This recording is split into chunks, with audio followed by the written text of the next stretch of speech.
Então vamos fazer essa leitura. Apocalipse 2:12. Ao anjo da igreja que está em Pérgamo escreve: assim fala o que tem a espada afiada com 2 cortes.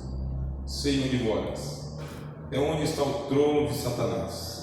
Entretanto, continuas ligado ao meu nome e não renegastes minha fé, mesmo nos dias de Antipas, minha testemunha fiel, que foi morto entre vós, onde Satanás habita. Tenho, contudo, umas censuras a te fazer. Há entre vós alguns que se apegam à doutrina de Balaão, o qual aconselhava Balaque a armar uma cilada aos filhos de Israel, para incitá-los a comer carne sacrificada aos ídolos e a prostituir-se. Da mesma forma, tens alguns que se apegam à doutrina dos nicolaítas. Arrepende-te, pois, senão virei a ti em breve, e os combaterei com a espada de minha boca. O que tem ouvidos, ouçam o que o Espírito diz às igrejas. Ao vencedor darei um maná escondido, dar-lhe também uma pedra branca, e gravado sobre ela um nome novo, que ninguém conhece, a não ser aquele que o recebe. Amém? Podemos glorificar a Deus por esta palavra.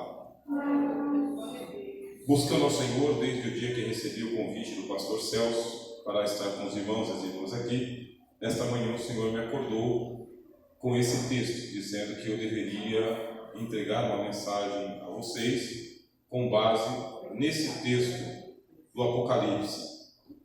O livro do Apocalipse, ele diz que é bem-aventurado aquele que lê e bem-aventurado aquele que ouve as palavras desta profecia, porque o tempo está correndo. Isso que significa? O tempo está se aproximando, ele está sendo aproximado. Deixa eu começar a dizer para vocês o seguinte: não era a intenção de Deus que os céus e a terra passassem. Essa não era a intenção de Deus. Deus criou os céus e a terra, os estabeleceu e os firmou para que ele durasse pelos séculos dos séculos, por todo o tempo. Mas com a ingerência do pecado, com a chegada do pecado ao mundo, o apóstolo Paulo diz na carta aos Romanos que toda a criação ficou sujeita à vaidade, não por sua própria vontade, mas por vontade daquele que a sujeitou. A criação perdeu o sentido original para o qual ela tinha sido estabelecida. Ela perdeu o sentido, isso significa vaidade, ela já não tem mais o significado inicial. Por isso, disse o Senhor Jesus no Evangelho de Mateus: os céus e a terra passarão, mas as minhas palavras não passarão. Agora esse mundo ele é transitório. Este mundo agora está sujeito à vaidade e ele precisa ser liberto, e para ser liberto muitas coisas devem acontecer ainda.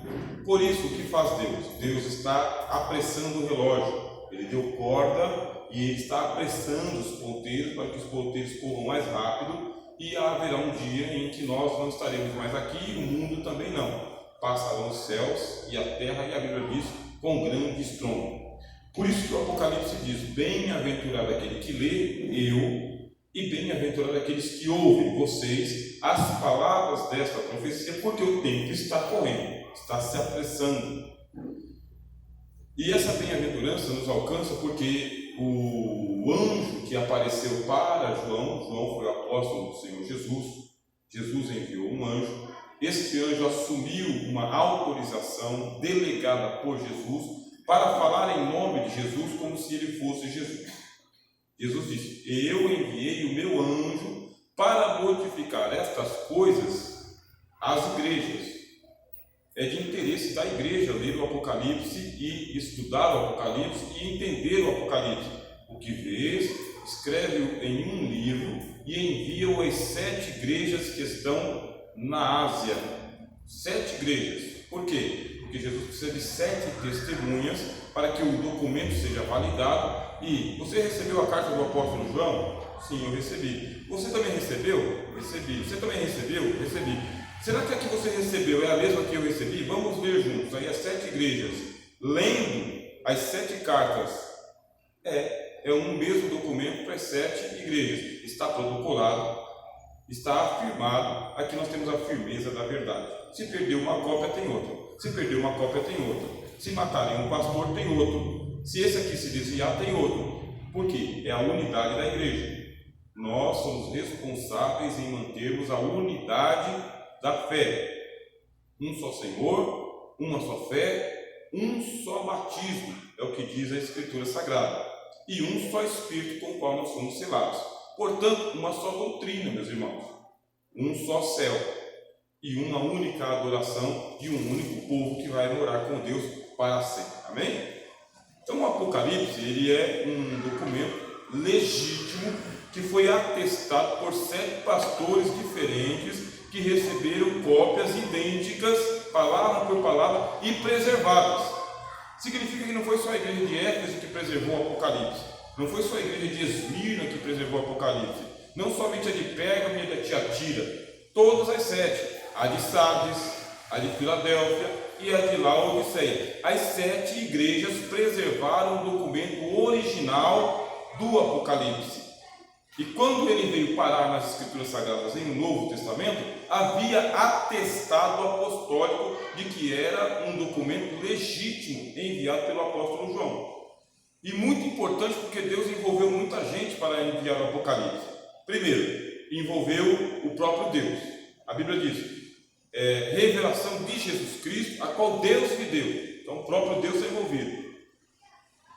Segundo, está envolvido Jesus, porque a revelação é sobre Jesus. Tema central das Escrituras e do Apocalipse, Jesus. Se é o tema das Escrituras, Jesus, e se é o tema do Apocalipse, Jesus, qual que é o tema das nossas orações? Jesus. Dos nossos louvores, Jesus. Das nossas pregações, Jesus. Do nosso evangelismo, Jesus. Qual que é o tema central de toda a criação? Diz o apóstolo Paulo na carta aos Efésios, é Cristo. É da vontade de Deus centralizar Jesus e agregar ou congregar todas as coisas aos pés de Jesus. Jesus é o tema central da criação. Ele é a coroa da criação, mas ele é o princípio e o fim. Glória a Deus. Amém. Sendo Cristo a pessoa que está envolvido Deus, está envolvido Jesus. Aí ele enviou 7 espíritos às igrejas, para que os 7 espíritos, que é o Espírito Santo, possa iluminar a igreja, representada pela luz. É para a igreja viver iluminada, sempre iluminada, não é para haver trevas na igreja, nem sombras, meus irmãos, deve haver na igreja. A igreja tem que estar esclarecida, clareada e branqueada, representando a luz do mundo, que é Jesus. Está envolvido Deus, está envolvido Jesus, está envolvido o Espírito Santo. Ele chamou um anjo de primeira ordem, o único anjo que teve a oportunidade de representar Jesus palavra por palavra, inclusive transparecer Jesus. Depois ele enviou esse anjo para o seu apóstolo, o apóstolo João. Veja quantas pessoas estão envolvidas. E depois ele envolveu mais 7 pastores aqui na terra. Então é um livro importantíssimo para nós, que não pode ser menosprezado de maneira nenhuma, porque os conteúdos que estão no Apocalipse são conteúdos para a igreja. O que eu estou te dizendo é para dizer para as igrejas, é para todo mundo ficar sabendo, para todo mundo, não é para ser ocultado, porque o tempo está correndo, o tempo está próximo. Eis que presto venho, diz a palavra de Deus. Eis que cedo venho, guarda o que tens, para que ninguém impeça você de ser coroado, diz o texto literalmente. Agora, Jesus quer nos coroar, e envolveu muita gente nessa revelação. A revelação tem que chegar até você. Por quê? Porque a igreja passa por problemas, muitos problemas. Nós estamos na mira do tiro. A igreja está na mira do tiro. O pessoal quer alvejar a igreja, quer matar a igreja, quer acabar com a igreja de uma maneira ou de outra. Só que o Senhor Jesus, ele é o vigilante, sempre alerta. Por isso ele comissiona os 7 pastores, para que eles façam uma convenção pastoral, vejam os problemas que a igreja está passando e sarem a igreja, curem a igreja, mantenham a igreja do jeito que ela tem que estar, porque nós não fundamos a igreja, meus irmãos, nem sustentar a igreja a gente sustenta. Nós somos hóspedes na casa de Deus, mas também somos mordomos, servimos ao Senhor e servimos aos santos com aquilo que recebemos de Deus. Quer dizer, somos chamados pelo Senhor, para o Senhor, vivemos na casa do Senhor e servimos aos irmãos com aquilo que o Senhor nos dá. O que é que nós temos para dar para Deus? A nossa gratidão é o que nós temos. Sede agradecidos, diz a palavra de Deus. E dentre os problemas que a igreja passa, nós temos aqui a igreja de Pérgamo. A igreja de Pérgamo passava um problema seríssimo. A Bíblia começa dizendo o seguinte: ao anjo da igreja que está em Pérgamo. Quem é o anjo? O anjo, meus irmãos, é o mensageiro da igreja. É aquele que ele é o porta-voz do Espírito Santo, porta-voz de Jesus para os irmãos e para as irmãs. Este é o anjo. Porta-voz é aquele que fala a palavra de Deus. Se não for para falar a palavra de Deus, não pode ser anjo. Para ser anjo tem que ser porta-voz da mensagem dos céus. É como se visse a face de Deus, assim como os anjos veem a face do Senhor Jesus. É como se o anjo tem que ter muita proximidade com a palavra de Deus, com as Escrituras, para poder ser o porta-voz do Senhor e só falar o que Jesus mandar ele falar, orientar ele falar e deixar ele falar. Porque nem tudo que a gente quer falar, a gente pode falar, porque se Jesus não deixar falar, você não pode falar. Se você falar sem Jesus deixar, aí você está falando por conta própria, vai prestar conta por causa disso. Então só pode falar aquilo que Jesus deixa você falar também. Tem coisas que você tem que engolir seco, como está escrito aqui no capítulo 10. Eu comi toda a palavra, na minha boca era mel, mas aqui no meu ventre era amargo. Então muita coisa a gente tem que simplesmente engolir. Gostaria de falar, mas não está autorizado. Mas isso é bíblico? É bíblico, sim. Se você lê o profeta Ezequiel queria falar um monte de coisa e ele disse: não, Deus colocou uma marra na minha boca e não deixou eu pregar. Eu queria pregar e Deus não deixou. Jeremias, as mesmas coisas. Deus colocou as palavras na boca de Jeremias e disse: só vai falar aquilo que eu mandar você falar. Você não pode falar o que você quer. O apóstolo Pedro ele pegou e falou o seguinte: nenhuma profecia da Escritura ela é gerada por vontade do homem. Homens santos de Deus falaram aquilo que o Espírito Santo lhes deixou. Anjo da igreja é aquele que é o porta-voz do Espírito Santo, que fala aquilo que Jesus deixa falar e não fala aquilo que Jesus não deixa.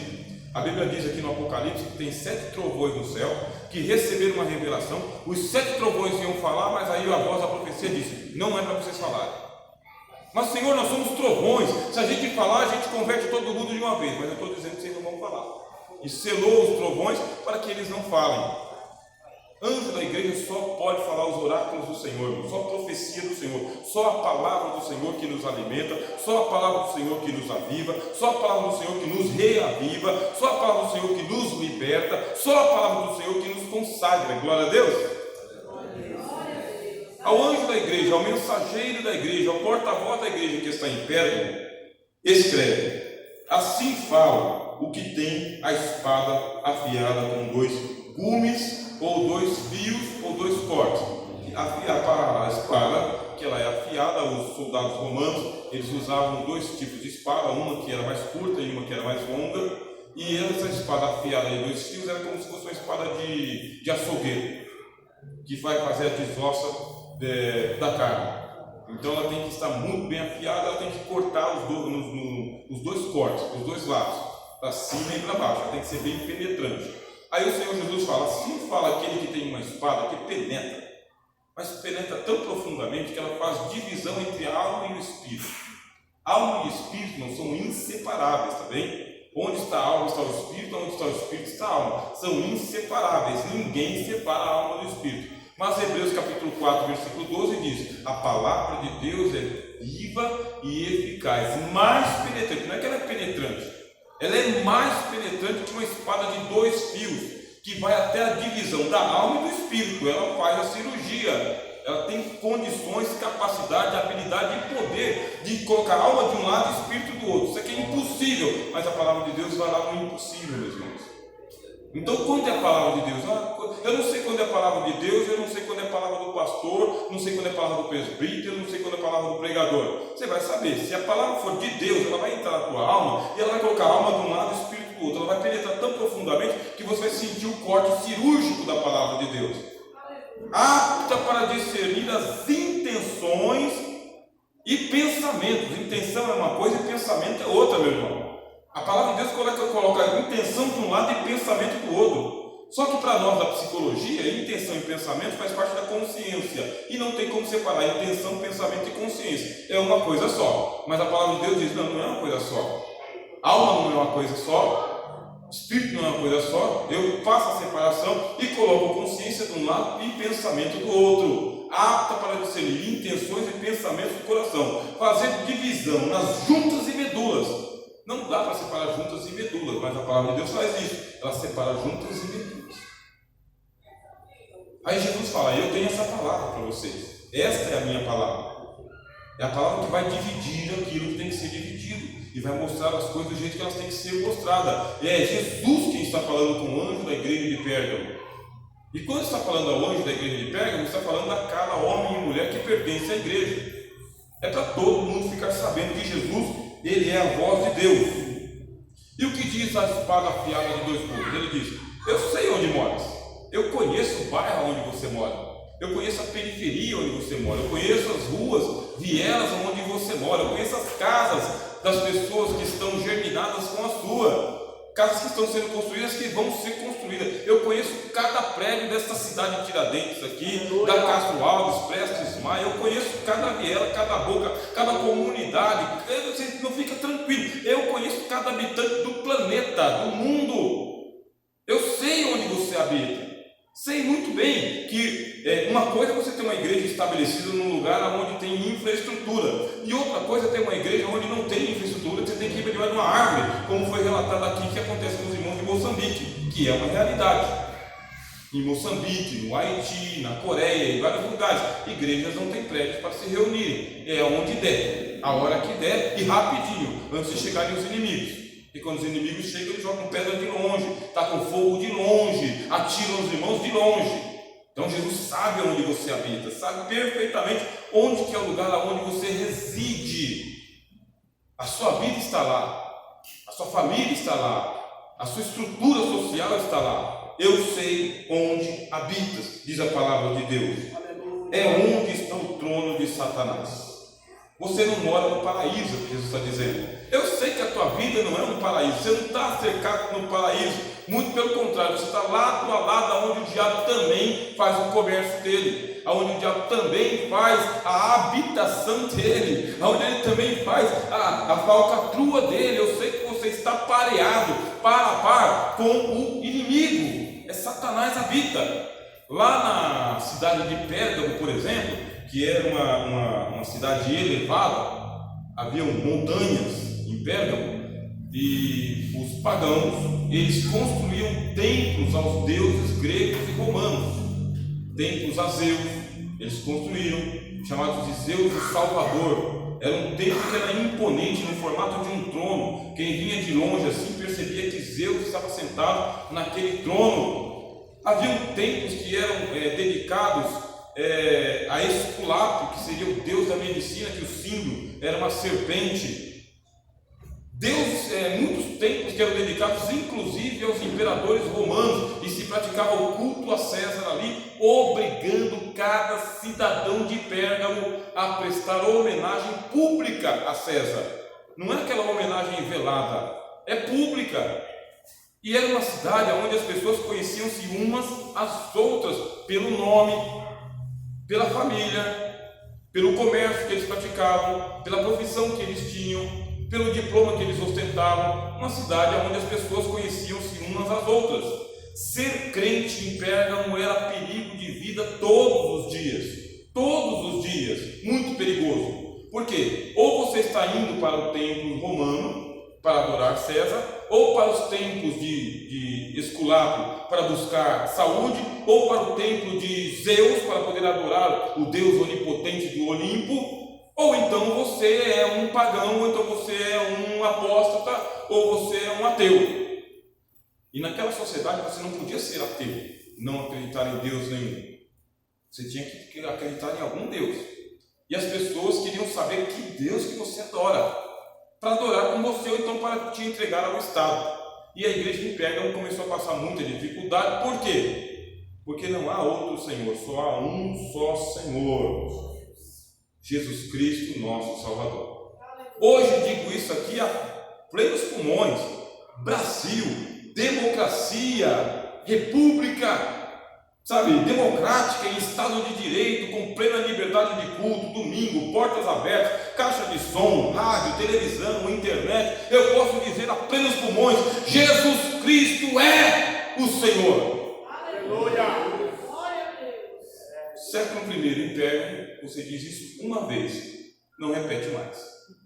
E por quê? Porque alguém vai te ouvir, vai te entregar para o procônsul, vai te entregar para o Senado, vai te entregar para o governador, e o governador vai te levar no templo de César, e lá vai fazer você oferecer um sacrifício e dizer: César é o Senhor. Ele vai te obrigar. E como que ele vai te obrigar? Ele vai mandar um centurião na tua casa com uns 50 soldados e vai te levar pelas ruas e vai te fazer o sacrifício a César, porque é o imposto do templo. Você tem que pagar para você morar em Pérgamo. Pagar para quem? Para César. Como que você paga? Os impostos e o sacrifício. César é Deus, César é divino. Você não quer dizer que César é divino e quer morar em Pérgamo? Por favor. Aí teve um homem lá chamado Antipas. Jesus disse, está escrito aqui: sei onde moras e onde está o trono de Satanás. Entretanto, continuas ligado ao meu nome e não renegastes a minha fé, mesmo nos dias de Antipas, que foi um dos pastores de Pérgamo. Aquele pastor lá, ele era um referencial de resistência, de fé, de fidelidade, chamado Antipas, este homem aqui. A palavra Antipas significa aquele que é contra todos. Provavelmente ele recebeu uma espécie de apelido. Era como se fosse um apelido. Esse pastor aqui, ele é resistente até contra César, porque ninguém nunca viu Antipas lá adorando César.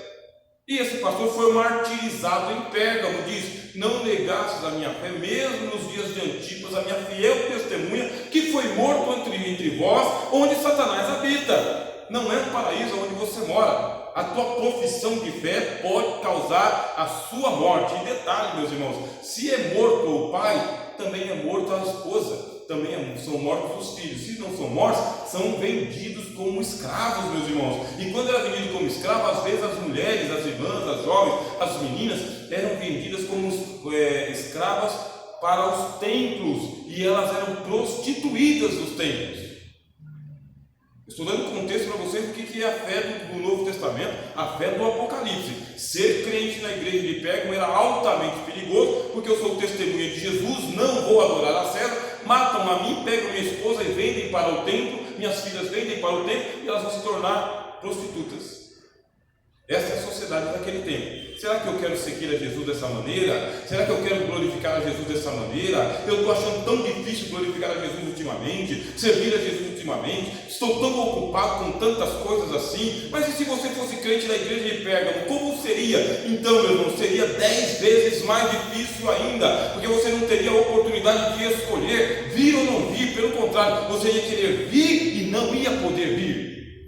Mas o Senhor Jesus, que tem a palavra afiada, Ele diz o seguinte: eu sei aonde você habita, sei da dificuldade que você tem para fazer a minha obra, a minha vontade, para se dedicar, para se esmerilhar. Mas é o seguinte: havia um homem entre vocês que passou as mesmas dificuldades que vocês, que não olhou para as dificuldades, pagou com a própria vida, e ele se tornou um referencial. No mesmo lugar que você mora, outras pessoas moram também, enfrentam perigos também. Às vezes o perigo ceifa a vida dessas pessoas, mas quem é fiel, diz a palavra de Deus, seja fiel até a morte, até o dia da coroação, com a coroa da vida na tua cabeça. Glória a Deus.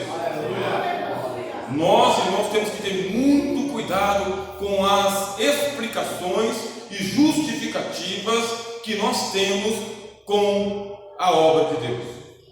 Nós, vocês, eu, pastor Celso, cada crente tem que tomar muito cuidado com as explicações e justificativas que você tem em relação à obra de Deus, porque as mesmas dificuldades que você passa, os outros passam também. Só que alguns enfrentam a dificuldade e vencem, outros são vencidos pela dificuldade, outros nem enfrentam. E aí o Senhor fala: vocês querem um exemplo? Eu vou dar um exemplo de Antipas para vocês, porque esse homem foi martirizado no mesmo lugar onde vocês estão.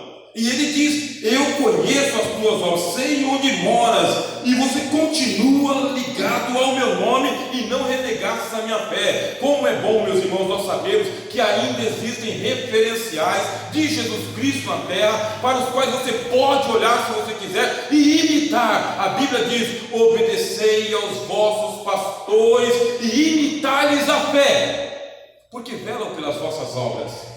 É bom saber que ainda existem referenciais para os quais nós, no século XXI, podemos olhar e falar: vou imitar. Está raro, é verdade, dizer, como o apóstolo Paulo, sede os meus imitadores, assim como eu sou de Jesus Cristo. Sabemos que está muito raro isso acontecer, porque estão explodindo muitas vaidades pessoais, que a gente fala, só vou com esse homem até o ponto B, ponto C eu não vou mais. A gente sabe disso aí, mas então tem um ditado que diz o seguinte: na ausência do líder, seja você o líder. Se você não está encontrando referencial, se você está olhando para a direita e para a esquerda, está dizendo, não dá para imitar, é a sua hora de ser o referencial, de ser o modelo, de ser o exemplo, de levantar a coroa, de levantar a cabeça, de aumentar a fé, de investir no Evangelho, de crer na palavra de Deus, de sacrificar alguns bens materiais ou até vaidades pessoais por causa do Evangelho.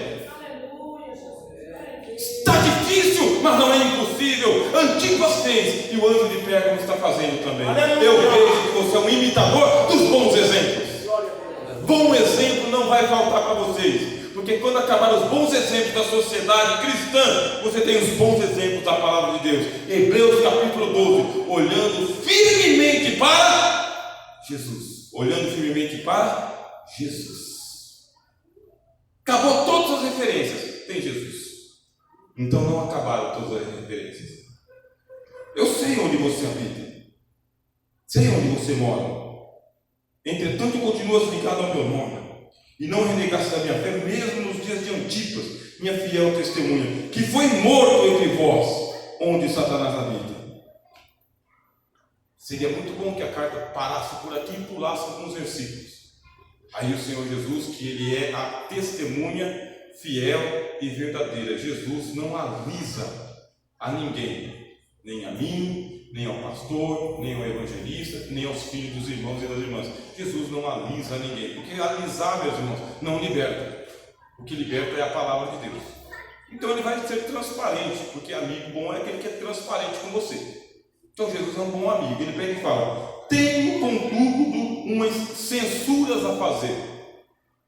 Você está forte, você está firme, você tem qualidades, mas você tem que ser perfeito. E para ser perfeito, vai ter que passar por esse aprimoramento de Jesus. O diamante mais caro do mundo, ele só é diamante porque ele foi lapidado. Ele só é mais caro porque ele foi lapidado. Senão, ele perderia 100 vezes o valor dele. Seria diminuído, mas ele foi lapidado. Quando encontrado, pedra bruta, mas depois que ele foi lá para a mão dos lapidadores, ele é a pedra mais preciosa do mundo. É você.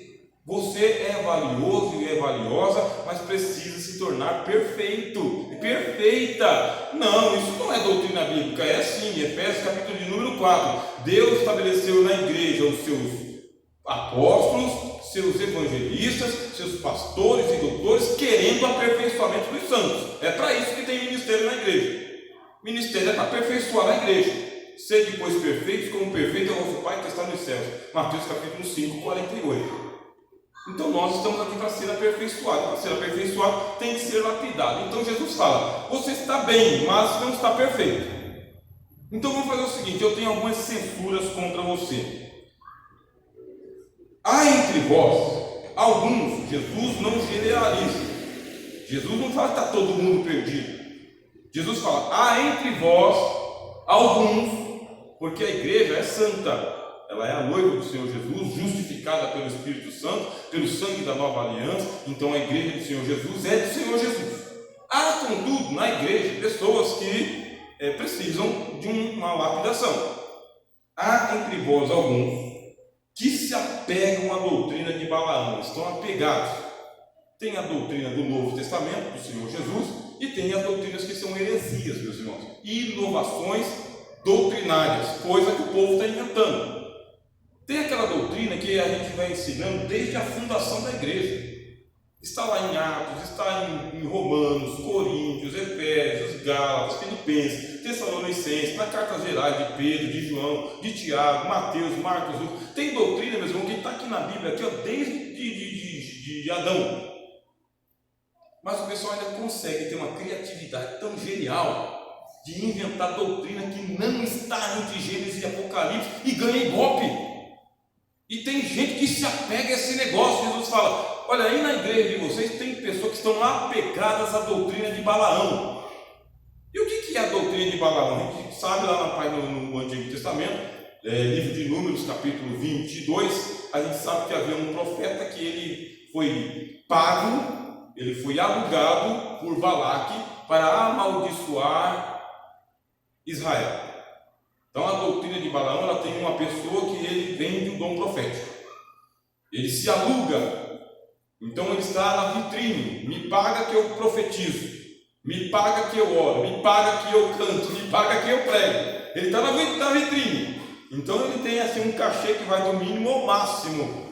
Aí começa esse Balaão, que é um vendilhão então das profecias. Por 3 vezes ele tentou profetizar contra Israel e o anjo do Senhor o impediu, quase que matou ele, o impediu. Então profetizar ele não conseguiu, e ele voltou para Balaque, que era o patrão dele, e disse: Balaque, não dá para amaldiçoar o povo, aqui Deus já abençoou, vamos ter que usar outro tipo de estratégia. E o Balaque falou: mas que tipo de estratégia que a gente vai usar? Porque se você profetizasse, o negócio já espalhava assim que nem, sabe, purpurina. Mas você não conseguiu profetizar, o que a gente vai fazer? Aí o Balaque, que era um camarada sabido, ele falou o seguinte: olha, aquele acampamento de judeus ali tem mais de 600 mil soldados homens. E você sabe que homem tem uma fraqueza, que chama-se mulher. Homem tem uma fraqueza, e a fraqueza do homem é mulher. Vamos fazer o seguinte: nós vamos lá nas Moabitas. Você pega as Moabitas, nós vamos pegar essas mulheres todinhas e nós vamos enviá-las sedutoramente ao acampamento dos israelitas. E como que elas vão começar a andar? Elas vão começar a andar naturalmente, vão ser dóceis, vão ser graciosas, vão ser educadas, vão ser simpáticas, e elas vão começar a sensualizar diante desses israelitas. E homem que está ocupado com mulher não vai se ocupar com outra coisa, porque a mulher ocupa a cabeça, o coração, a mente, o tempo que o homem tem e o que ele não tem. Essa foi a estratégia do Balaque. Ele pegou e passou isso aí para o Balaque. E o Balaque foi lá, alugou as mulheres, pagou para elas, mandou nelas e enviou essas mulheres todas para o arraial de Israel. Aquela rapaziada que já estava uma temporada sem ver mulher, ou mulher diferente, que estava sentado nos acampamentos, mais de 60 mil homens. Começaram a ver aquelas moabitas andando entre as tendas, sensualizando, jogando cabelo, jogando os véus, sorrindo, levantando um pouquinho o vestido, sendo mais simpáticas, sendo mais afável do que as israelitas. As israelitas começaram a ficar com ciúme dos maridos, ao invés de usarem de sabedoria, muito pelo contrário, brigar, xingar. Aí elas acabaram perdendo os maridos lá, e a rapaziada de Israel começou a entrar na prostituição. E acederam mesmo, eles tomaram conta, quer dizer, faltou a maldição profética, mas havia ali uma outra estratégia. Você será vencido pelas estratégias do inimigo se você não prestar atenção. E aí tinha esse pessoal aqui que eram os seguidores da doutrina de Balaão, que estavam dizendo na igreja que não havia problema algum se um cristão ele participasse de vez em quando de um culto a César, de um culto a Zeus, de um culto a Esculápio. Acontece que quando os irmãos iam nesses templos, ali havia umas prostitutas sagradas que vendiam o trabalho de sexo por dinheiro em favor ao César ou em favor ao templo de Zeus. E os irmãos iam para a igreja, mas os irmãos também iam para o templo de César. E aí está a doutrina de Balaão, dizendo o seguinte: não dá para a gente ser crente radical, senão vai morrer todo mundo. Se a gente for igual Antipas aqui, não vai sobrar ninguém. Nós vamos perder esposa, vamos perder filho, vamos perder casa, vamos perder terreno, vamos perder tudo. Então de vez em quando a gente vai lá, faz uma adoração a César, não é para Deus mesmo, César não é nada, faz de conta que não está acontecendo nada. E alguns irmãos iam, só que aí eles aceitavam o trabalho da prostituição sagrada que as mulheres ofereciam. Então já ficava mais ou menos conjugado. E já que eles estavam ali sensualizando com as mulheres, adorando César, tinha então aquela hora de comer do sacrifício que era efetuado aos demônios, porque Paulo diz: aquilo que os gentios sacrificam aos ídolos, o ídolo não é nada, mas sabemos que são sacrificados aos demônios. E os demônios iam tomando conta da igreja, e tinha gente na igreja que ensinava isso, que não tinha nada a ver de vez em quando participar desse tipo de banquete. Aí Jesus, que tem a palavra afiada, fala o seguinte: isso é uma doutrina de Balaão, do jeito que ele fazia lá no passado, ele está fazendo com a igreja de vocês aí. Eu estou te censurando, porque você tem essas pessoas aí que não estão sendo identificadas e está seduzindo os meus servos. O perigo de uma doutrina, meus irmãos, é a sedução dela. as doutrinas que não são de Jesus precisam ser identificadas urgentemente. O apóstolo Paulo, escrevendo aos Coríntios, ele diz: um pouquinho de fermento leveda toda a massa. Toma conta de tudo. Você fica lá, pastor, ensinando a doutrina de Jesus durante um ano inteiro. Aparece um fanfarrão, inventador de doutrina. Um dia ele faz o pessoal rir, faz o pessoal chorar, faz o pessoal pular, faz o pessoal gritar, faz o pessoal cantar. E aí ele estraga todo o seu trabalho de um ano só, porque você nunca vai conseguir pregar igual aquele cara. Você nunca vai ser tão amável quanto ele, tão carismático quanto ele. Por isso é ter todo cuidado com esses seguidores de doutrinas inovadoras que transformam a igreja num picadeiro e o pastor num palhaço. Tem que tomar cuidado com isso, meus irmãos. A igreja do Senhor Jesus, ela tem um livro sagrado que é a Bíblia, e ela tem uma doutrina sagrada que é o Evangelho. Somente isso e nada mais. Cuidado doutrinário é o que Jesus estava cobrando do pastor da igreja de Pérgamo. Cuidado com a doutrina. Tenha cuidado do ensino, disse o apóstolo Paulo a Timóteo. Tenha cuidado da doutrina. Precisa ser uma doutrina salutar, saudável, sadia, meus irmãos. Algo que venha de encontro à alma de quem está sofrendo, de quem está gemendo, mas também de quem está prosperando, de quem está investindo, meus irmãos. A doutrina de Jesus, ela é plena e eficaz. Você não precisa de inovação teológica, doutrinária, esquisitices lá de fora. Nós estamos com um problema sério agora, porque o pessoal está trazendo para dentro da igreja a moda cult e os treinadores, esses treinadores de liderança, treinadores de estratégia. É um pessoal que está dando treinamento para todo mundo, para ver se as igrejas crescem mais, ver se as igrejas ficam mais vigorosas. Um monte de treinador, tem que tomar cuidado. Ou será que o Espírito Santo não está mais treinando a igreja? Aleluia! Precisamos inovar, trazendo secularismo para dentro da igreja. O que é secularismo, meus irmãos? São os ensinos filosóficos, científicos, inovações da academia, comportamento da sociedade. E a gente está trazendo secularismo para dentro da igreja, e a nossa igreja está muito secularizada. Tem igreja que não parece igreja, não tem aparência de igreja, e não é simplesmente por causa de comportamento, é porque não é mais igreja. Porque ela abraçou o secularismo na linguagem, no louvor, na oração, no comportamento, na psicologia e na mensagem, na pregação. Uma secularização muito grande. Ou ensinamos a palavra enfiada de dois fios, que é apta para discernir as intenções e os pensamentos, dividir a alma e o espírito, juntas e medulas, ou então nós fechamos as portas. E isto é grave. Você imagina que há uma abadia na Inglaterra, onde os maiores pregadores da história do Evangelho pregaram, como George Whitefield, John Wesley, John Owen, os maiores pregadores. Eles eram homens que eles tinham pessoas ali, 4, 5, 6 mil pessoas sentadas por 3 horas ouvindo ele, sem um pio na igreja, sem um pio. Essas mesmas abadias hoje, elas retiraram o púlpito, tiraram as cadeiras, colocaram lá pista de skate, montaram um barman lá dentro, e aonde o pessoal vai para a danceteria, na mesma igreja, chamada de abadia. Isso na Inglaterra. Igrejas, elas foram vendidas para os muçulmanos e se transformaram em mesquitas, foram vendidas para o tráfico, aonde existem muitos cassinos lá dentro, foram vendidos para prostíbulos, e eram templos onde o nome do Senhor Jesus era invocado. A igreja tem que tomar cuidado do seu cabedal doutrinário.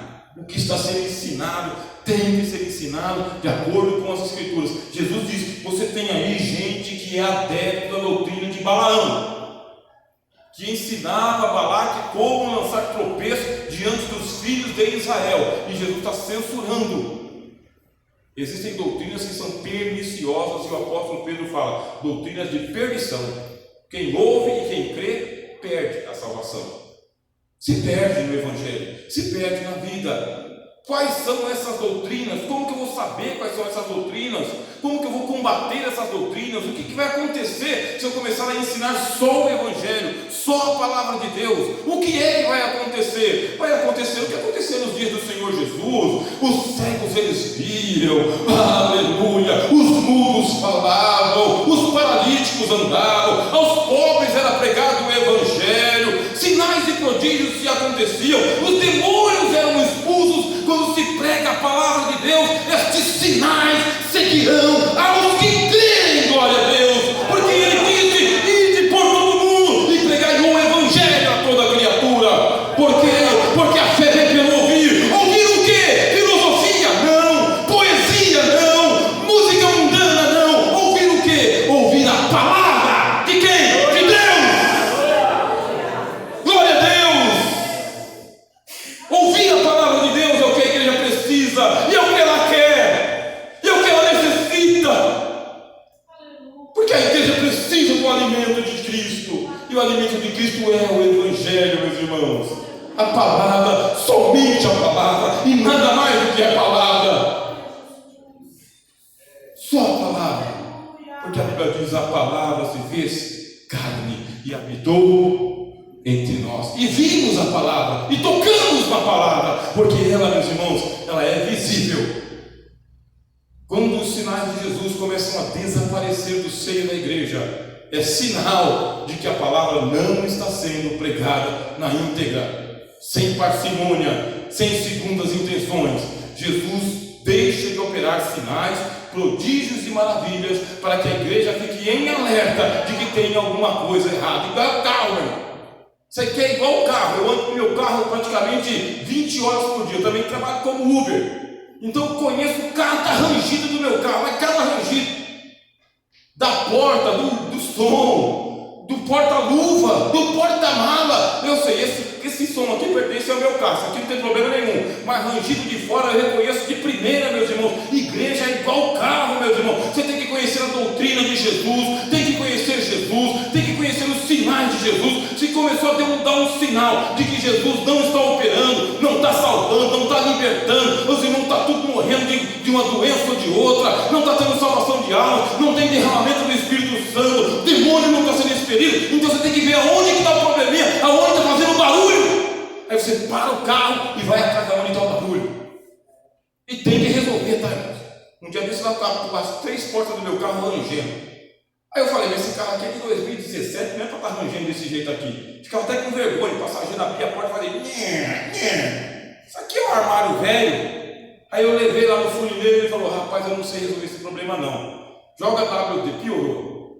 WD, o negócio parecia corrente enferrujada, muito feio o barulho. Aí fui na internet, pesquisei lá, e o rapaz falou: você vai resolver assim, você compra uma bisnaguinha, na bisnaguinha vem uma graxa branca, você coloca nas suas portas e nunca mais você vai ter esse problema aí. Aí fui lá no mercado do carro, comprei a bisnaguinha a R$2,50, coloquei nas portas, acabou o barulho. Vocês entenderam? Vocês estão compreendendo? Existem sinais de que a doutrina é de Jesus. Existem sinais de que você está no caminho, que você está guardando a palavra de Deus no seu coração, e esses sinais seguirão os que crerem. Se esses sinais pararem de acontecer, é sinal que você tem que parar o carro para fazer a manutenção e resolver logo esse negócio. Jesus falou: você tem alguns aí, não é todo mundo não, você tem alguns aí que seguem a doutrina de Balaão. Qual que é a doutrina de Balaão? Não tem nada a ver participar aqui, participar colar, daqui a pouco ele está comendo carne sacrificada aos ídolos e participando da prostituição sagrada.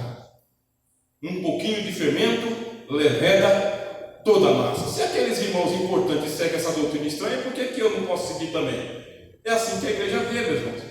Se alguém ensina um negócio esquisito lá e você não combate, e aqui deixa aquele negócio continuar sendo ensinado ali, aqueles irmãos mais simples vão seguir aquele irmão mais ilustre, e você vai deixar de ser seguido, e eles vão seguir ele, vão até discutir essa página.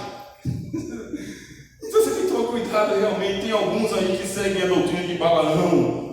Da mesma forma, Jesus fala: tem alguns que se apegam à doutrina dos nicolaítas. Já tem partidarismo na igreja, olha só. Tem alguns que são de Antipas, tem alguns que são de Balaão e tem alguns que são de Nicolau. Já tem partidarismo na igreja. Aí Jesus fala, você está vendo aí, essa igreja está ficando uma verdadeira pizza, cada um está pegando um pedaço para ela. A igreja está se dividindo toda. Está cada um fazendo aquilo que bem entende, do jeito que bem entende, com quem eles bem entendem. Escolhe o próprio líder, escolhe uma própria doutrina, escolhe a própria heresia que eles querem seguir. Uns não são de Balaão, agora tem de Nicolaíta também. Você está dormindo, rapaz.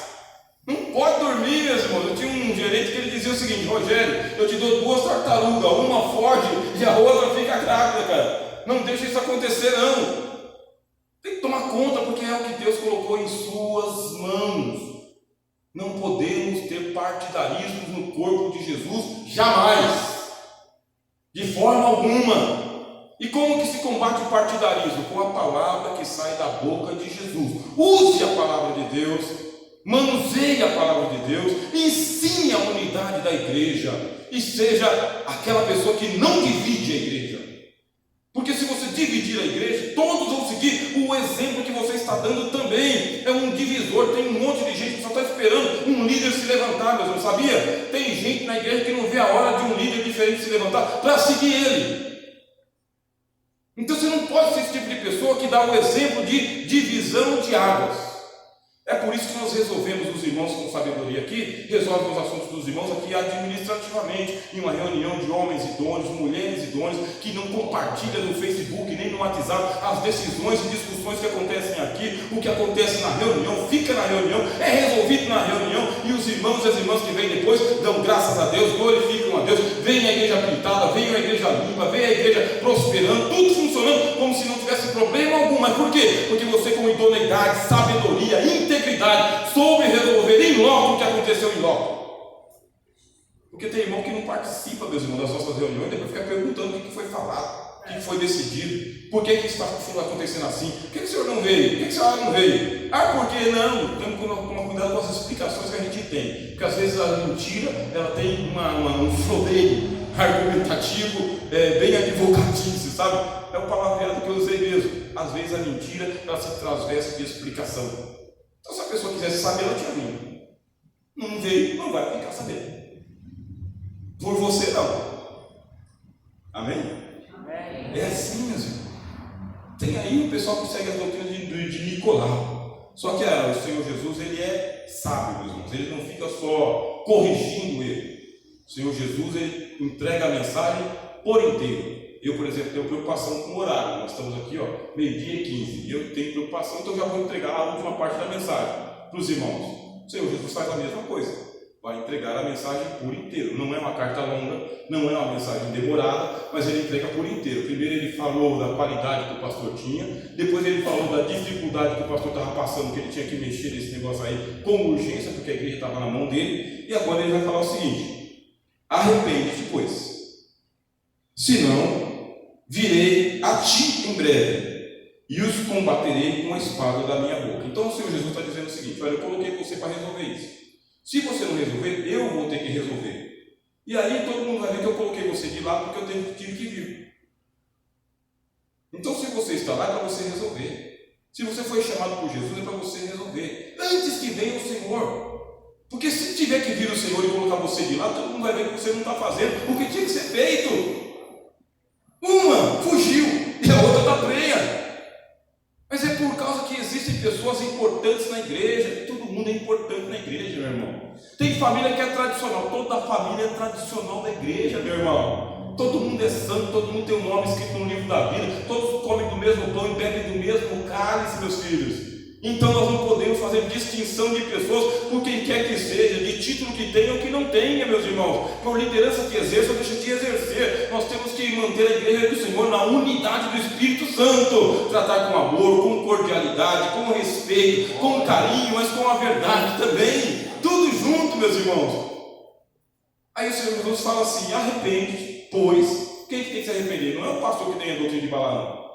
Ele não tem a doutrina de Nicolaíta. O que ele tem que se arrepender de quê? De deixar rolar do jeito que está. É disso que ele tem que se arrepender. Jesus falou com ele: rapaz, arrepende depois, antes que eu tenha que chegar pessoalmente para resolver aí, coisa que você podia ter resolvido. No tempo que eu trabalhei no Oeste, a gente tinha o diretor, tinha o gerente, tinha os encarregados, tinha os líderes e tinha os executores do serviço. Quando o diretor chegava, ele não podia ir diretamente lá fazer aquilo que o gerente tinha que ter feito. Pelo contrário, quando o diretor chegava, tinha que estar tudo pronto.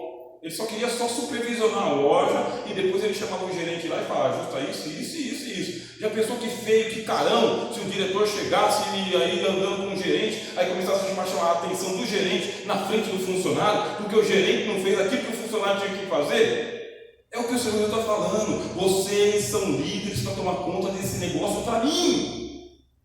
Deixa na mão de Deus que Deus resolve. Vocês não entenderam? A uns Deus colocou na igreja primeiramente apóstolos. Deus colocou primeiramente quem? Os apóstolos. E depois os evangelistas. Quem colocou? Deus.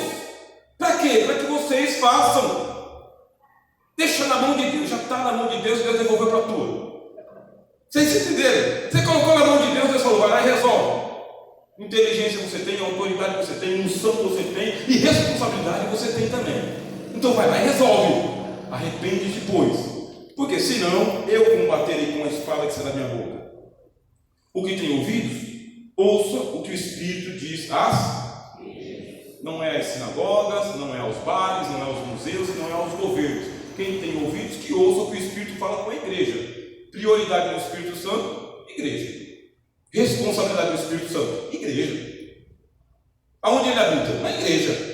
E a turma lá de fora? O espírito das trevas, o espírito do mundo, o espírito do ar, o espírito da sociedade. É aqui o Espírito Santo. Glória a Deus! Espírito Santo mesmo. Igreja e Espírito Santo em uma só unidade. Se você é do Espírito Santo, ouça não o que o pastor Rogério está falando, mas sim o que o Espírito Santo está falando com vocês que são a igreja de Pedra Branca. Ouça. Aleluia! Ao vencedor darei o maná escondido. O que é o maná escondido? A palavra de Deus, meu Deus, ela vai ser colocada, confiada a você. Esse é o maná escondido. Se você é esse tipo de pessoa que está primando pelo valor da palavra de Deus, se você coloca a palavra de Deus em primeiro lugar, Deus faz questão de abrir o pote e colocar o maná na tua mão. O que é o maná escondido? É porque lá na Arca da Aliança, no Antigo Testamento, Moisés pegou uma porção do maná, colocou num potinho, pegou o potinho, colocou dentro da arca, pegou a arca e colocou dentro do Santo dos Santos. Está escondido. Isso é o maná escondido. Pegou o maná, colocou no pote, pegou o pote, colocou na arca, pegou a arca e colocou no Santo dos Santos. Quem vai no Santo dos Santos? Só o sumo sacerdote uma vez por ano.